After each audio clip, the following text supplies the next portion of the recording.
ایک جماعت کا وزیر اعظم اور وزیر اعلیٰ فارم 47 کی پیداوار ہیں، یہ بات بچہ بچہ جانتا ہے۔ Chairman Peoples Party Bilawal Bhutto کے نون لیگ پر تنقیدی وار۔ کہا پاکستان کی تاریخ میں ایک الیکشن بھی ایسا نہیں جو نون لیگ نے جیتا ہو۔ پیپلز پارٹی کا مقابلہ دھانتی کی پیداوار حکومت سے ہے۔ پیپلز پارٹی کا مقابلہ کوئی جماعت نہیں کر سکتی۔ یہ مظفر آباد ہے، سری نگر نہیں، آپ کو دھاندلی نہیں کرنے دیں گے۔ ہم 3 نسلوں سے کشمیریوں کا مقدمہ عالمی سطح پر لڑ رہے ہیں۔ 2 اگست کو آزاد کشمیر کی جیت کا دن ہوگا۔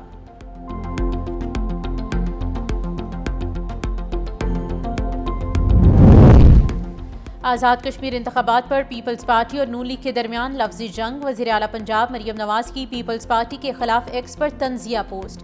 کہا دھاندلی کی باریک واردات کی ماسٹر مائنڈ جماعت آج خود دھاندلی کا رونا رو رہی ہے۔ قیامت کتنے بجے ہے؟ مریم نواز نے مسلم لیگ نون پر لگائے دھاندلی کے الزامات مسترد کر دیے۔ پیپلز پارٹی کو شدید تنقید کا نشانہ بنایا۔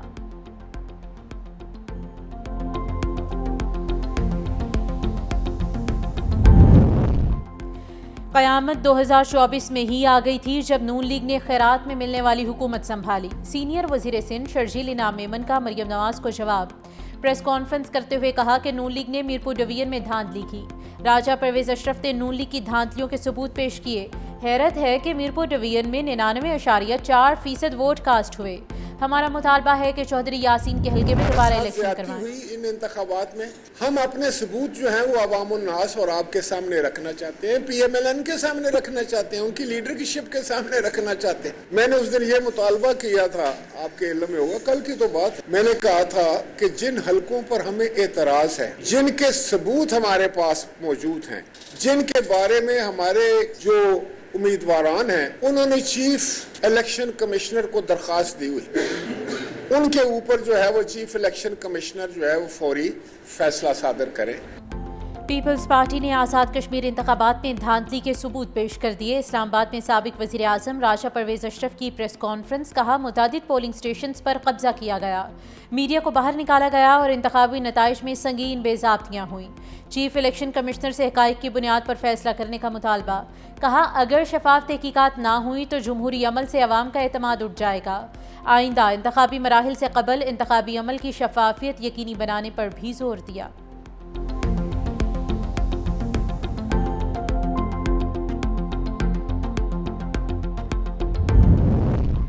آزاد کشمیر انتخابات پر پیپلز پارٹی کے تحفظات شدت اختیار کر گئے۔ لاہور میں پیپلز پارٹی کے رہنماؤں کی نیوز کانفرنس۔ حسن مرتضیٰ نے الزام عائد کیا کہ پیپلز پارٹی کی جیتی ہوئی نشستیں چھینی گئیں۔ پولنگ کے روز کارکن کو شہید کیا گیا۔ متعدد پولنگ سٹیشنز پر عملے کو یرغمال بنا کر دھاندلی کی گئی۔ مزید کہا کہ نون لیگ کو فائدہ پہنچانے کے لیے پولنگ کا وقت بھی بڑھایا گیا۔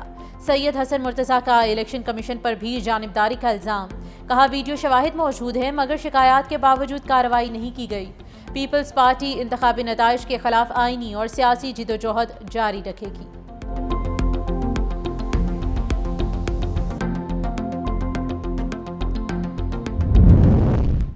وزیر اطلاعات پنجاب عظمہ بخاری کا پیپلز پارٹی پر جوابی وار۔ کہا عوامی فیصلوں کو تسلیم کرنا ہی جمہوری سیاست ہے۔ آزاد کشمیر کے عوام نے مریم نواز کی کارکردگی پر اعتماد کا اظہار کیا۔ پنجاب اور سندھ کی کارکردگی کا موازنہ نہ کرتے ہوئے دعویٰ کیا کہ پنجاب میں تعلیم، صحت، ٹرانسپورٹ اور شہری سہولتوں کے منصوبے تیزی سے آگے بڑھ رہے ہیں، جبکہ پیپلز پارٹی اپنی کارکردگی کی بجائے انتخابی شکست پر تنقید کر رہی ہے۔ پنجاب میں تعلیم، صحت، ٹرانسپورٹ اور عوامی فلاح کے منصوبوں پر کام ہو رہا ہے۔ سندھ میں بنیادی شہری سہولتوں کی صورتحال تشویشناک ہے۔ لیپ ٹاپ اور اسکالرشپ پروگرام عوام کو سہولتیں فراہم کر رہے ہیں۔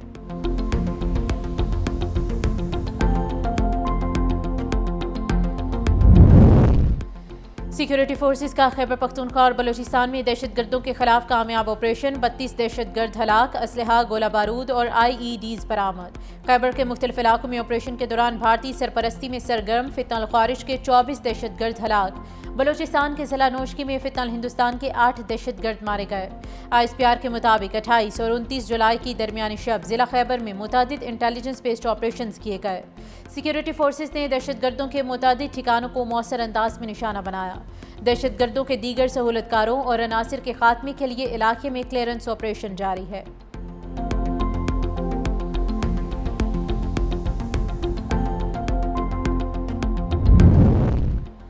سوات کے علاقے مٹھا میں پولیس اور محکمہ انسداد دہشت گردی کا فتنہ الخوارش کے خلاف بڑا آپریشن، 4 خوارشی ہلاک، متعدد زخمی۔ آپریشن کے دوران ایلیٹ فورس کا کانسٹیبل گلفام شہید۔ پولیس نے اہم اسٹریٹجک مقام راشد سر کا کنٹرول حاصل کیا۔ سیکیورٹی ذرائع کے مطابق چند خارجی ایک مکان میں پناہ لے کر اہل خانہ کو انسانی ڈھال کے طور پر استعمال کر رہے ہیں، جن کے خلاف کارروائی تاحال جاری ہے۔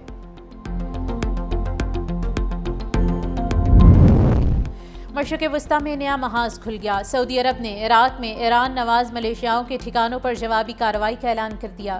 سعودی وزارت دفاع کے مطابق امریکی سینٹ کام کے تعاون سے بصرہ، واسط، کربلا اور نینوی کے علاقوں میں اہداف کو نشانہ بنایا گیا۔ حملوں میں PNF کے 8 اہلکار ہلاک۔ امریکی اور سعودی لڑاکا طیاروں نے مشرقی عراق میں دہشت گردوں کے متعدد لاجسٹکس اور اسلحہ ذخائر کو نشانہ بنایا۔ سعودی حکام کے مطابق یہ کارروائی قومی سلامتی، توانائی کے بنیادی ڈھانچے اور اقتصادی مفادات کے تحفظ کے لیے کی گئی۔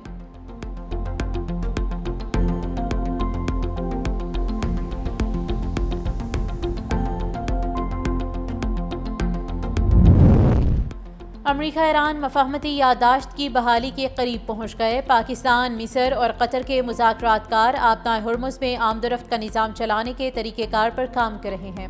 امریکی میڈیا کا بڑا دعویٰ۔ ایک عرب عہدیدار کے حوالے سے لکھا کہ ایران کا خیال تھا اسلام آباد MOU کو آبنائے ہرمز پر وسیع اختیارات مل گئے، لیکن امریکہ اس تشریح سے متفق نہیں۔ آبنائے ہرمز کے کنارے واقع ایران اور عمان ثالثوں کی پیش کردہ تجویز سے اتفاق کر چکے ہیں۔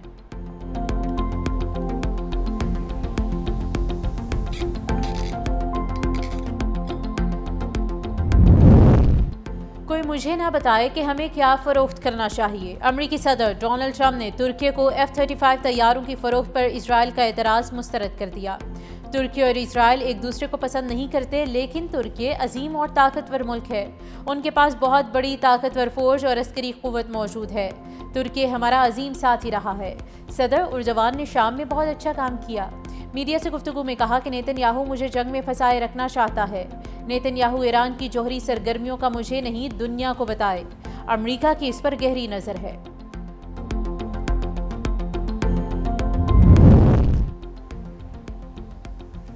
ایرانی جہاز پر حملہ غیر ارادی تھا۔ یوکرین نے بحیرہ کیسپیئن میں ایرانی جہاز پر حملے کے معاملے پر یو ٹرن لے لیا۔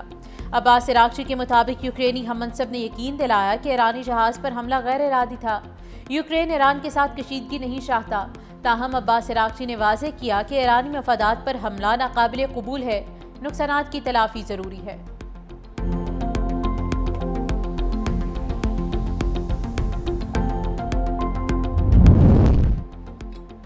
اسلام آباد میں پاکستان اور کویت کے درمیان اعلیٰ سطحی سفارتی ملاقات۔ نائب وزیر اعظم وزیر خارجہ اسحاق ڈار سے کویتی وزیر خارجہ شیخ جراح جابر الحمد الصباح کی ملاقات۔ 1 on 1 اور وفود کی سطح پر مذاکرات میں دو طرفہ تعلقات، اقتصادی تعاون، سرمایہ کاری اور باہمی دلچسپی کے علاقائی اور عالمی امور کا تفصیلی طور پر جائزہ لیا جائے گا۔ ترجمان دفتر خارجہ کے مطابق دورہ دونوں برادر ممالک کے تعلقات کو مزید مضبوط بنانے میں اہم پیش رفت ثابت ہوگا۔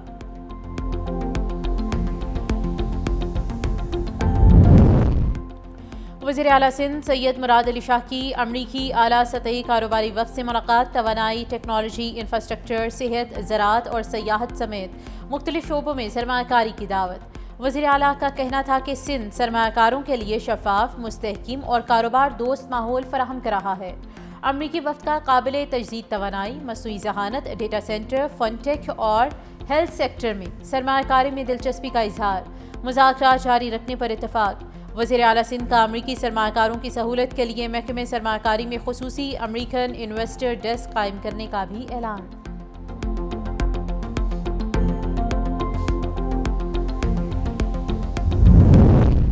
SECP کا کمپنیز میں کارپوریٹ گورننس بہتر بنانے کے لیے بڑا کریک ڈاؤن۔ کمپنیز ایکٹ اور دیگر قوانین کی خلاف ورزی پر فروری سے جون کے دوران 531 کیسز نمٹا دیے گئے۔ 4 ارب 73 کروڑ روپے سے زائد کے جرمانے عائد۔ جعلی سرمایہ کاری اسکیمز چلانے والی 3 کمپنیز پر بھی 4 ارب روپے کا جرمانہ۔ Insurance, listed non banking finance اور سرکاری ملکیتی کمپنیز کے خلاف بھی سخت کارروائیاں عمل میں لائی گئیں۔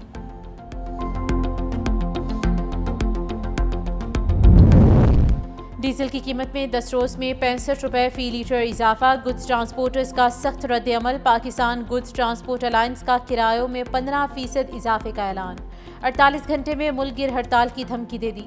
ٹرانسپورٹرز کا کہنا ہے کہ روزانہ کی بنیادوں پر پیٹرولیم مصنوعات کی قیمتوں میں اضافے سے کاروبار چلانا ناممکن ہے۔ حکومت فوری ریلیف فراہم کرے ورنہ وفاق اور صوبائی حکومتوں کے خلاف بھرپور احتجاج کریں گے۔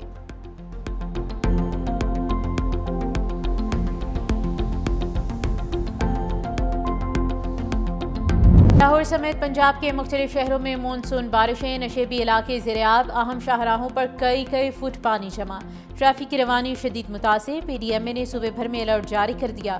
متعدد اضلاع میں مزید بارشوں کی پیشگوئی، شہری علاقوں میں اربن فلڈنگ اور مری گلیات کے پہاڑی علاقوں میں لینڈ سلائڈنگ کا خدشہ، واسا اور ضلع انتظامیہ کو ہنگامی نکاسیات کے لیے فیلڈ میں متحرک رہنے کی ہدایت۔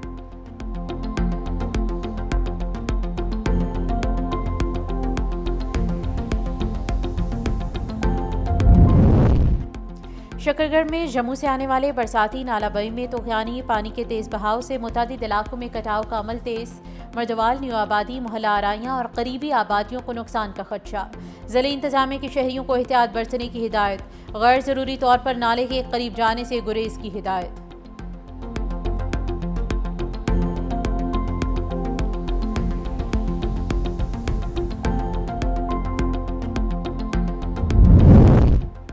پاکستان کو پہلے ٹیسٹ میں ویسٹ انڈیز کے ہاتھوں 90 رن سے شکست کا سامنا، غیر ملکی سرزمین پر مسلسل 8ویں ٹیسٹ میں ناکامی، میچ کے چوتھے روز 211 رنز کے ہدف کے تعاقب میں گرین شرٹس صرف 120 رنز پر ڈھیر، ویسٹ انڈین فاسٹ بالرز نے پاکستانی بیٹنگ لائن کی دھجیاں بکھیر دیں، 8 بیٹرز ڈبل فگر میں داخل نہ ہو سکے، بابر اعظم کی 50 بھی رائے گا، جیڈن سیلز نے 5 کھلاڑیوں کو آؤٹ کیا۔